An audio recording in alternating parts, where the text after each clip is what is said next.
Assalamualaikum warahmatullahi wabarakatuh. Nahmaduhu wa nusalli wa nusallimu ala rasulihil karim.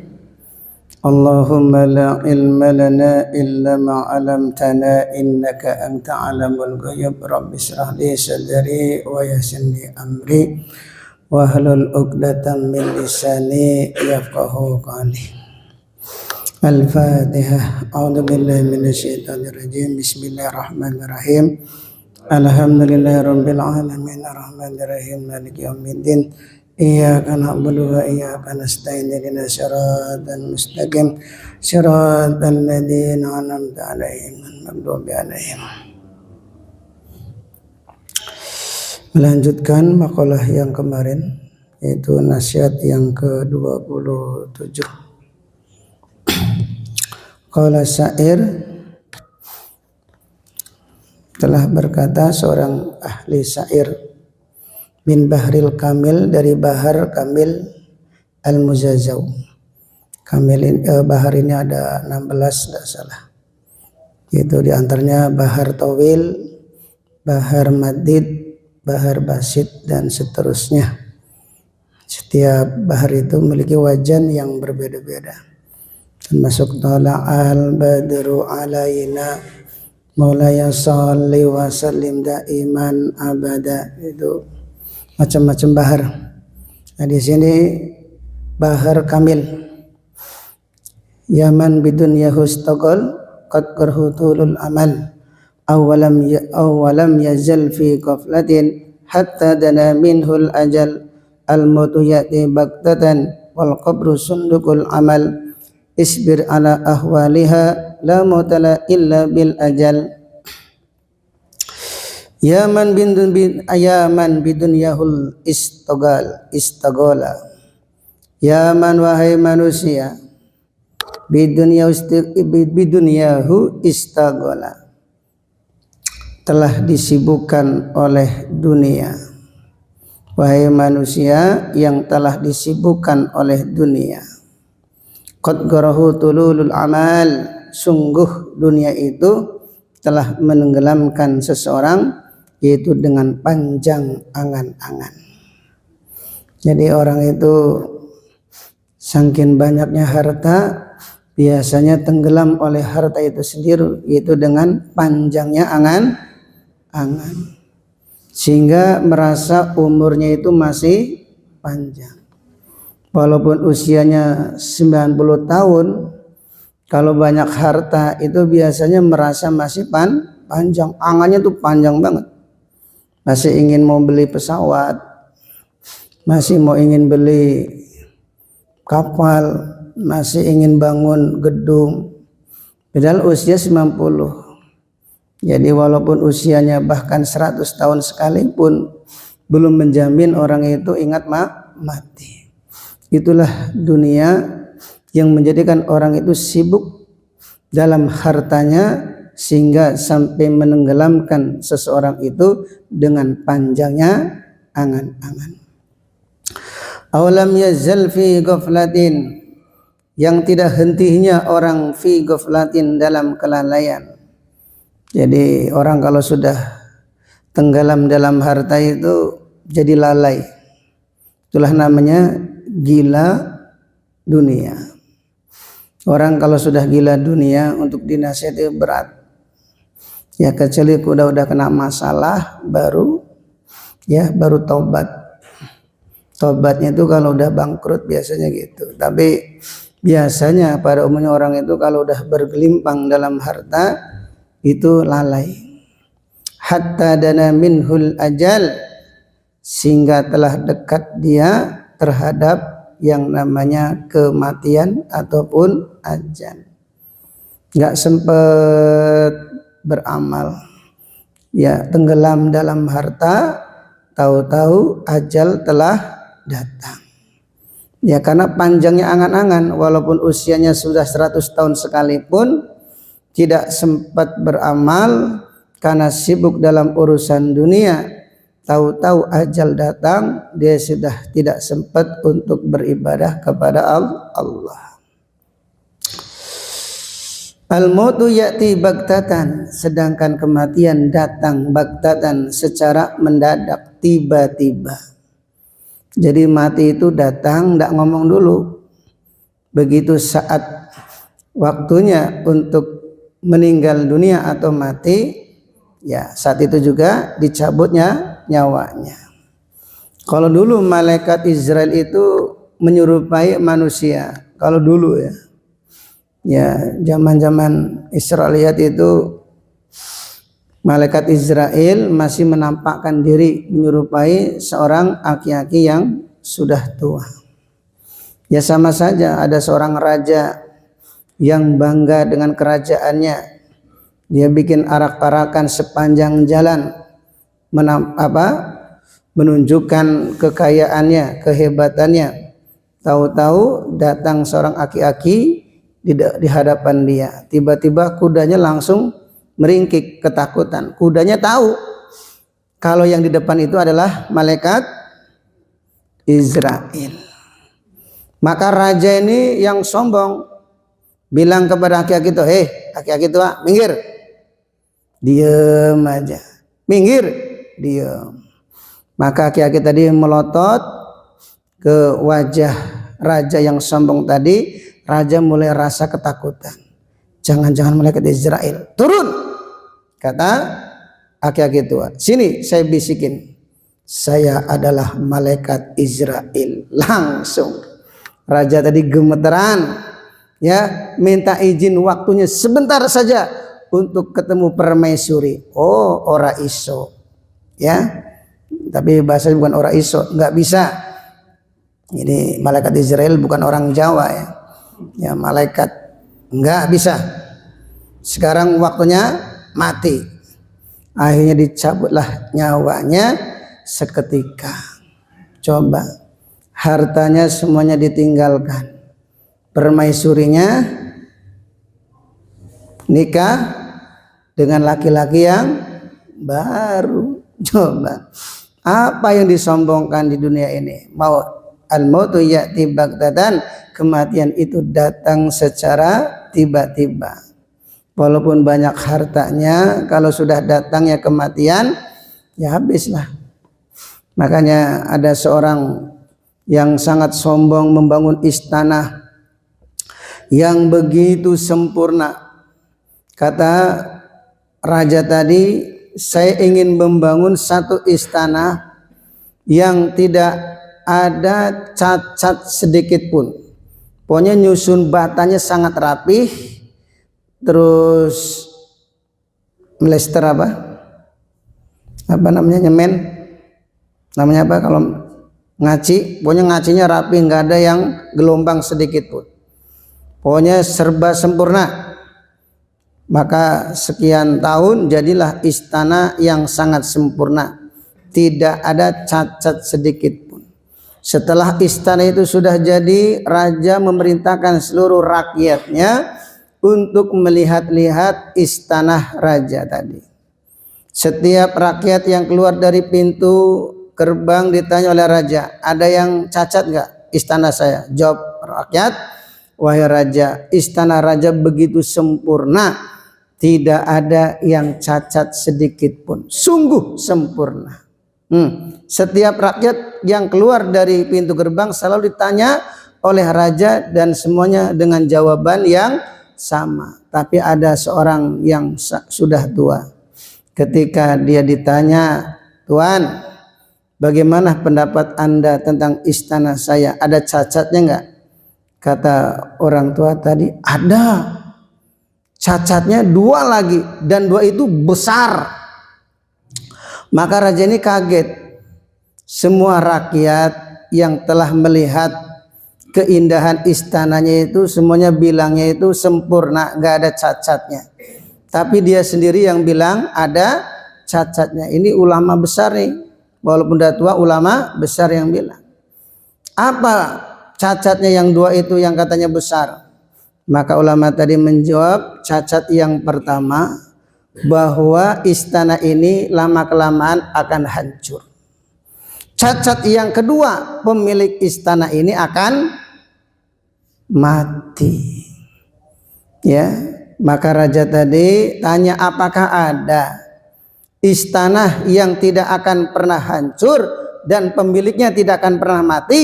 Ada, kata ulama. Di mana? Kata raja, di surga. Bisa saya mendapatkannya? Bisa. Kamu ikut saya. Akhirnya raja tadi meninggalkan istananya, dia ikut kepada ulama menjadi santrinya sampai akhir hayatnya. Masya Allah, ini luar biasa nih. Raja yang ngerti, paham akan fitnah dunia, istana yang indah yang dia bangun semuanya ditinggalkan menjadi santri ulama tersebut yang akhirnya meninggal dunia. Jadi dunia ini nggak ada yang sempurna.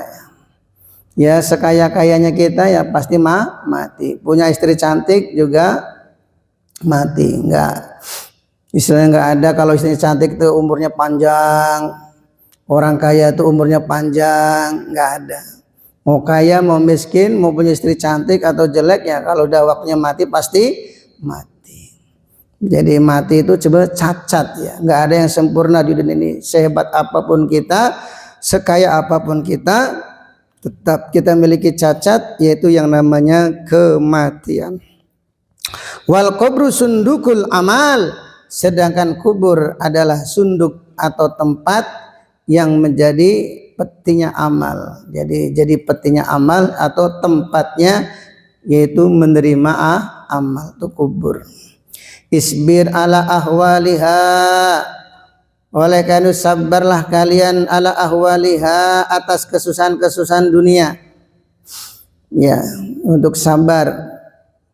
Artinya kesusahan-kesusahan di dunia, andaikan kita di dunia ini tidak memiliki harta, sering sakit-sakitan, pokoknya kehidupan kita ini selalu susah, tidak pernah senang. Isbir ala ahwaliha, isbirlah atas kesusahan-kesusahan dunia. La mauta illa bil ajal, tidak ada kematian kecuali datang yang namanya ajal. Wong kita ini akan mati. Ya, kesusahan-kesusahan di dunia itu adalah kesusahan yang kecil. Kesusahan yang besar, yang sebenar-benarnya kesusahan adalah di kubur. Jadi kalau kita sakit ya Bapak Ibu itu nggak seberapa. Kita sakit apa, sumpama kesleo, sakit apa lagi? Saya kesleo apa lagi nih sakitnya? Sakit batuk, terus apa lagi? Sakit gigi, demam. Itu enggak seberapa. Atau mungkin kecelakaan sampai kakinya lepas satu, tangannya pun lepas, itu enggak seberapa. Tapi kalau dikubur, nah itu hancur sehancur-hancurnya.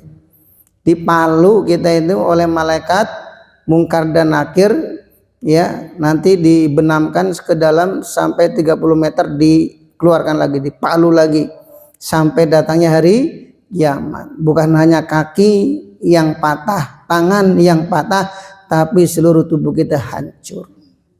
Makanya orang ketika dikuburkan itu ruh dikembalikan ke jasadnya.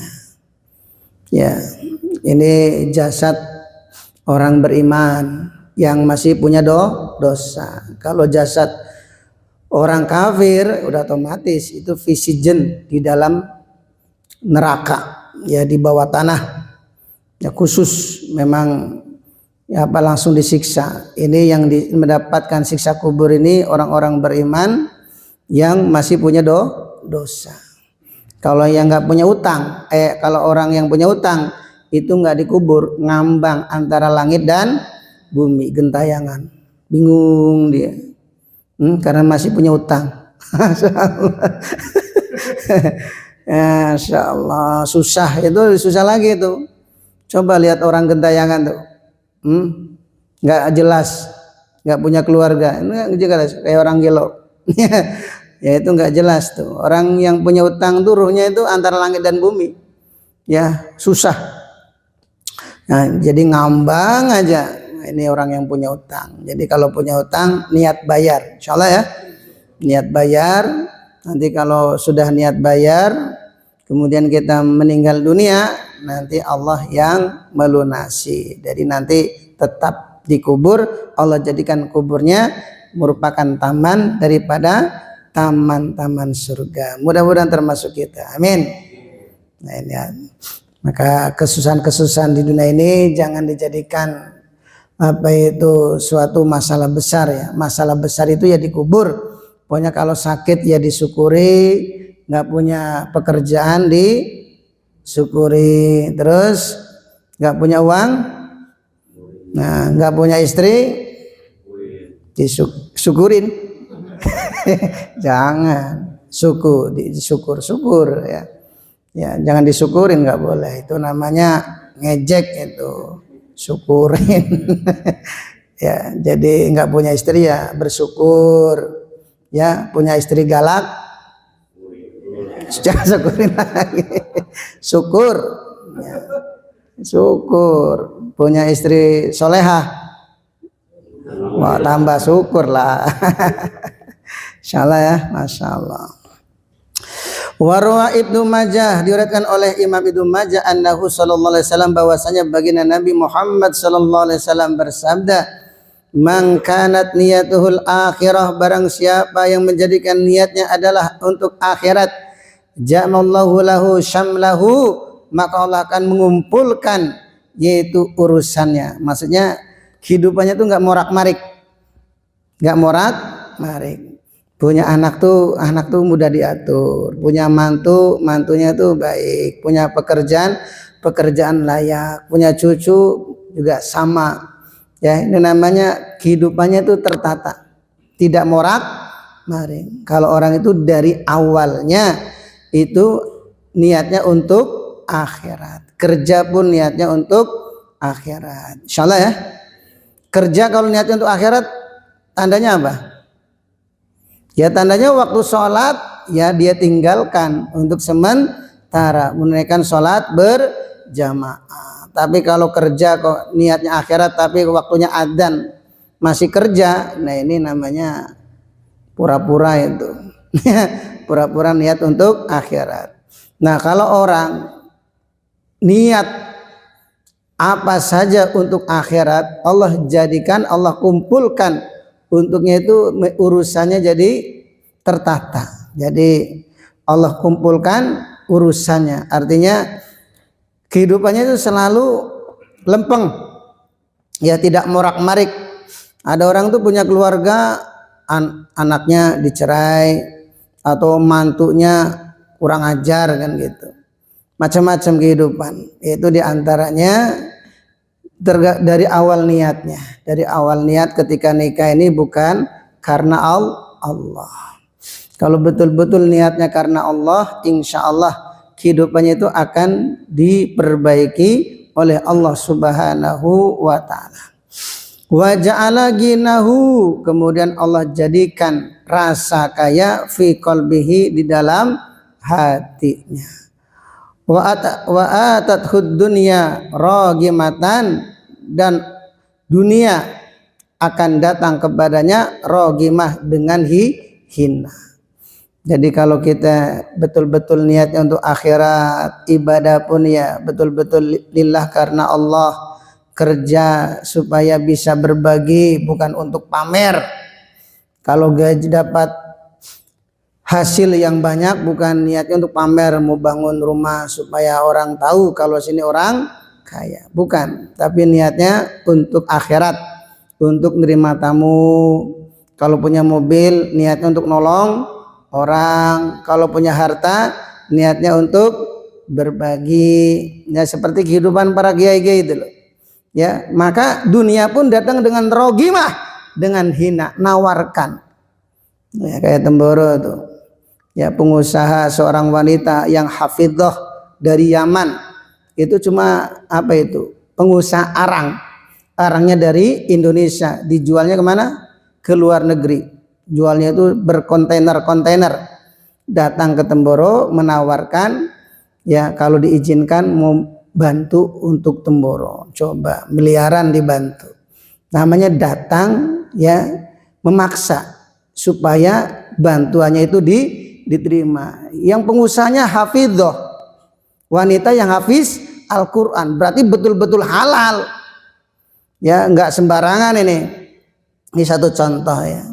Jadi orang itu kalau niatnya untuk akhirat, itu dunia pun datang dengan rogimah ya, hina, memaksa. Rogimah itu nunduk-nunduk ya. Boleh ikut nggak? Kan gitu. Seperti orang tuh maksa mau ikut ke pergian gitu. Saya boleh ikut nggak? Nggak boleh. Tolonglah satu aja, saya ikutin. Nggak boleh. Tolong, itu namanya rogimah. Ya, menghinakan diri. Begitu juga orang yang niatnya betul-betul untuk akhirat. Ya, ibadah, ngajar ilmu niatnya untuk akhirat.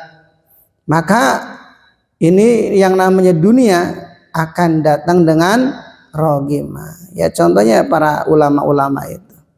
Wa man kanat niyatuhu dunya faraqallahu alaihi amrahu wa ja'ala faqrahu baina ainaihi wa lam ya'tihi minad dunya illa ma kutiba lahu. Barang siapa yang menjadikan niatnya dunia, faraqallahu alaihi, maka Allah akan cerai beraikan alih atasnya amruhu, urusannya, wa ajala faqrahu, dan Allah jadikan kefakiran baina ainahi, di antara kedua matanya. Jadi walaupun orang itu memiliki hasil yang banyak, tapi kalau dia itu niat awalnya adalah untuk dunia, untuk dipamerkan, itu tidak akan ada cukup-cukupnya, masih kurang terus. Walaupun uangnya sudah miliaran, tetap saja masih kurang. Walam ya'tihi minad dunya, dan tidaklah datang kepada dirinya dari dunia illa ma kutiba lahu, kecuali apa yang telah ditentukan oleh Allah. Jadi kalau kita nih kerja sampai kepala jadi kaki, kaki jadi kepala, malam jadi siang, siang jadi malam, sampai qobliyah badiyah nggak sempat, berjamaah pun nggak sempat, tahajud apalagi, baca Quran pun jarang, terus taklim, boro-boro taklim, ya toh? Sampai nggak sempat, buru-buru ya, illa ma kutiba lahu, maka dia tidak lebih dari apa yang telah ditentukan oleh Allah. Jadi walaupun kita nih kerja sampai nggak sempat qobliyah badiyah, tetap rezeki kita tidak lebih dari apa yang telah ditentukan oleh Allah. Tapi berapa banyak orang yang sibuk dalam agama, ya dia kerja tapi waktunya sholat, masih bisa qobliyah ba'diyah, baca Quran, dzikir, taklim. Ya rezekinya lancar-lancar aja tuh banyak. Dia tuh Pak Budi tuh. Itu Pak Budi, ada Pak Budi. Mana Pak Budi? Mana? Gak ada? Oh ada. Oh di luar. Oh itu. Itu Pak Budi itu. Habis. Ya itu contoh ya. Ya walaupun sibuk dalam agama, ya urusan dunianya Allah mudahkan. Bisa bangun pesantren, gaji bayar ustadznya, yang ngajar di sana itu dibayar itu. Ya dari Pak Budi. Makanya sampai pengeluaran tiap tahunnya 400 juta. Anak-anaknya jadi pengusaha, jadi dokter, anaknya mondok sampai selesai. Orang banyak duit, mondok, anaknya mondok sampai selesai itu jarang. Coba cari. Ya, cari aja orang yang banyak duit, yang anaknya mondok sampai selesai itu sangat-sangat jarang. Ya rata-rata yang mondok sampai selesai itu ya yang rezekinya cukup. Terus ya rata-rata petani. Itu yang rata-rata berhasil. Tapi anak orang yang banyak duit kalau mondok sampai selesai itu jarang ya. Kalaupun ada sampai selesai memang hebat, yaitu barokah dari mengerjakan amal soleh. Maka kita jangan kalah sama Pak Budi itu. Ya, orangnya bisa sempat mondok belajar di pesantren Temboro sampai selesai. Ya, walaupun ya banyak duit, ini tidak menjadikan urusan dunia sampai lupa dari mengamalkan agama. Kita ini yang duitnya sedikit, qobliyah ba'diyah pun tidak sempat nggak sempat dikerjakan. Baca Quran jarang. Jangan sampai kalah, insyaallah ya. Ya, jadi pokoknya usahakan qobliyah ba'diyah dikerjakan. Apalagi bulan Ramadan, ya, sholat berjamaah jangan sampai ketinggalan. Kemudian baca Quran ditingkatkan, malam itikaf, ya. Ya, walaupun kita ini mengurangi kebaikan, ya rezeki kita ya segitu gitu aja, tidak lebih dari apa yang telah ditentukan oleh Allah. Lebih baik sibukkan kita dalam amal, maka nanti dunia akan datang dengan rogimah, nunduk. Masyaallah. Insyaallah ya. Nah, ini pentingnya niat. Jadi apa-apa tuh diniatkan untuk akhirat, supaya apa? Allah kumpulkan semua urusan kita, jadi tidak morak-marik. Ya, punya anak tuh, anaknya mondok tuh sampai selesai. Kalau kuliah juga sampai selesai. Nanti nikah juga, ya rumah tangganya rukun sampai akhir hayatnya. Itu namanya nggak morak-marik. Itu kembali kepada diri kita, supaya kita tingkatkan amal kita kepada Allah Subhanahu wa taala. Insyaallah. Subhanallah wa bihamdihi, subhanallah wa bihamdika, asyhadu an la ilaha illa anta astaghfiruka wa atubu ilaik. Wassalamualaikum warahmatullahi wabarakatuh.